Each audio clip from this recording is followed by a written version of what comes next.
Hello, everyone. Welcome to this new webinar. We're here with attorney Ruby Powers from Powers Law Group, and we're going to talk about what is a national interest waiver.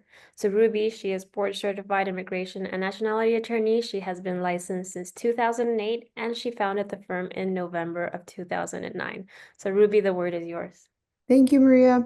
So the national interest waiver has been really hot the last few years because it got a little bit more clarification, there's a little bit more leniency, and it was an opportunity for people to take control of their career, their options, and apply without needing a job offer or an employer.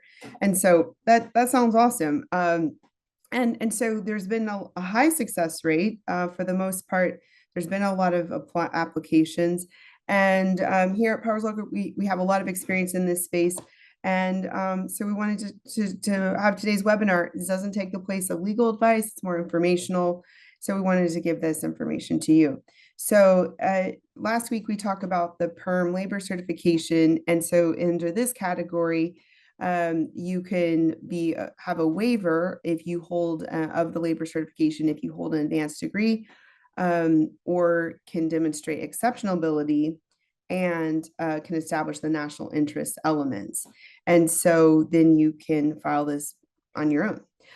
So let's go to step by step. Advanced degree would be an academic or professional US degree above the baccalaureate level, or a foreign degree equivalent that is above the US baccalaureate level. And this is where you would go get a foreign degree evaluation to discern that.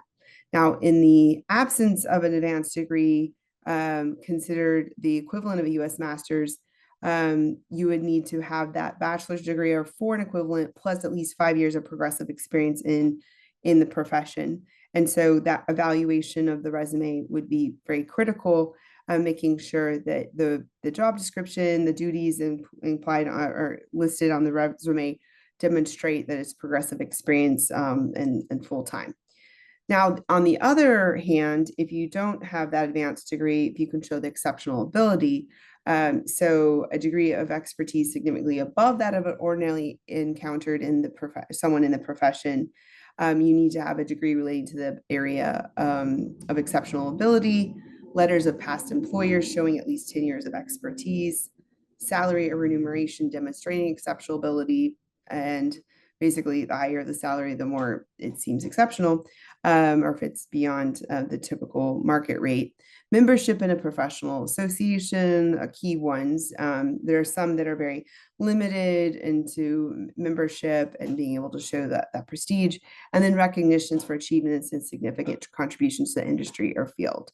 And so in a way, this turns into, demonstrating a lot of your skill set, your abilities, and how you stand above a lot of people in the same field and peers. Now, how do we need to add that national interest component. So how do we do that? Well, you have to, one, demonstrate both substantial merit and national importance.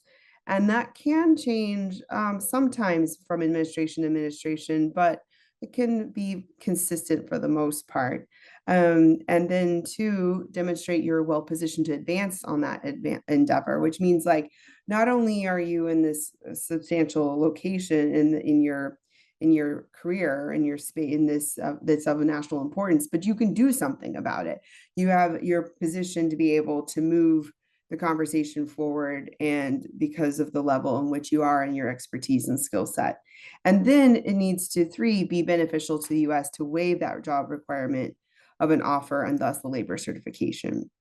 Now, in general, the process is that you decide which of those prongs that you meet and help demonstrate that with evidence and support letters and things like that.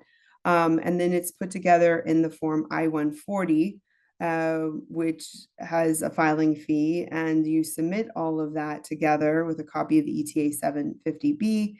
And the visa is not current at this moment, but it could change. But anyway, you submit it, and then you either could do the premium processing so that you could get the decision sooner, or you could wait the normal processing times, which vary. A lot of people want to do the premium processing so they can have an understanding whether it's working or not. This, just by this having pending doesn't mean that you convey some type of a status. You would need to be here under some other status. Now, the other point is that you could actually be outside of the US while you're submitting this I-140 as well. So, but do note that the I-140 indicates immigrant intent. So just keep that in mind in your timing of your filings. And then when the I-140 is approved and the visa becomes current, which we're seeing about a year wait right now for visa availability, then you can either file the 485 if you're in status and have no other inadmissibility issues that you can't overcome, or you would finish it through consular processing. And it's also important to note that I-140 would be for the principal, but when the visa becomes current, you could have a spouse and minor under 21 unmarried children, and they each would need their own 485.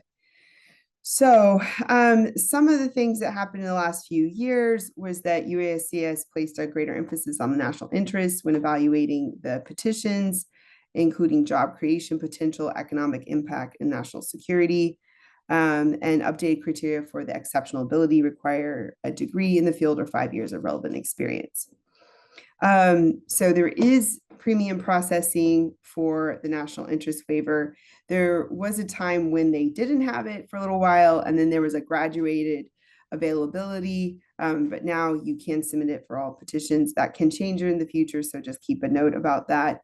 And even though, like I mentioned, the visa doesn't become this is from, just to give you an example of the EB-2 from May 2024, there was taking a little bit over a year for the visa to be available for all chargeability areas, but it was quite more extensive for like China, India, but Mexico and Philippines was pretty much on par with the other areas. Now, this visa bulletin changes every month, and we get it about 2 weeks before the new month starts. So in the middle of the month, it'll tell us the future month, and then we can make some decisions and monitor the visa availability. Now, advantages in national interest waiver, we've been seeing approval rates staying pretty strong. You don't have to do the perm or do ad placements. It can be a shorter timeline. It can take a while to prepare everything. I will say on average, we see a lot of clients take about 6 months to get us everything and to work through preparation of a file.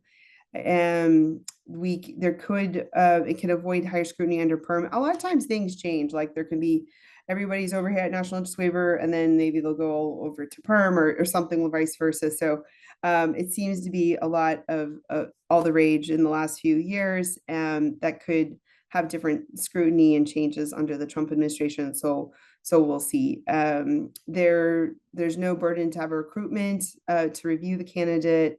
There's no delays due to company layoffs. You don't have to have a job offer to do this. You don't have to be in the US to do this, but you do have to meet the qualifications, and it can be self-petitioned. And that's basically one of the beauties of this. Now, it can take time and money. It is possible for it to get denied. And the change in government administration, which we're about to see soon, can take tightened standards or change interpretations. And so that's where you could be midstream, where you're waiting for the application to be adjudicated, and you could be under a new administration by the time it's being reviewed. So that's something to consider. Maybe you are applying, but then you run out of status and you might have to leave the country.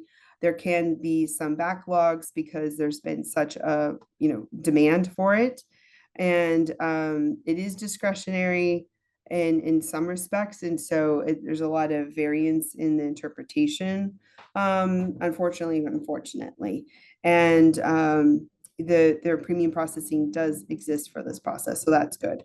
So anyway, that was a bit of an overview. It is a great program, and I'm really glad the United States has it. It's a way to self-petition if you meet the qualifications, and there's so many different careers and professions out there. It's been really a pleasure to work on different types of cases and to learn more about all these different fields and to be a part of the U.S. national interest. So again, my name is Ruby Powers, and we have quite a team here. All of the attorneys speak Spanish. We can follow us on Facebook, X, Blue Sky, the Instagram, TikTok. We have a newsletter in English and Spanish every other week. And this concludes our programming for December. We also present this in Spanish. But again, my name is Ruby Powers. You can reach us at 713-589-2085. And you can email us at contact@rubypowerslaw.com. We hope you're doing well, and we'll see you next time. Thanks for watching, and feel free to share, call us for consult, and take care. Happy holidays.